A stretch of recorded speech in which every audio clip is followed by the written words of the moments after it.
பெரிய விட்டு வாங்கி அதே கால் வளர்ச்சி விற்றுன்னு போகிறாரு. என்னை ஜம்மனுஞ்சாலும் விற்க முடியாது. அதுக்கு முரட்டு கடாயம் வந்தாலும் அவ்வளோதான் விற்க. அதுக்கு இந்த கடாயம் வாங்கிக்கிறேன். பிடிச்சி போகிறாரு விடுங்க.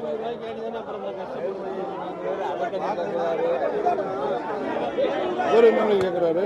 அவர் 21 கேட்டாரு. 500 நான் 20 ரூபாய்க்கு கேட்டேன். இவர் 21 சொல்லி விட்டாரு. அப்புறம் அதுக்கு என்ன செய்யறது? அவர் 22லயே நிற்கிறாரு. அப்பையிலிருந்து சரி, ஒரு 200 சேர்த்து 200 சேர்த்து வாங்கி நீ ஐயா அதை அங்கேயே போகுதுன்னா அஞ்சு நொட்டு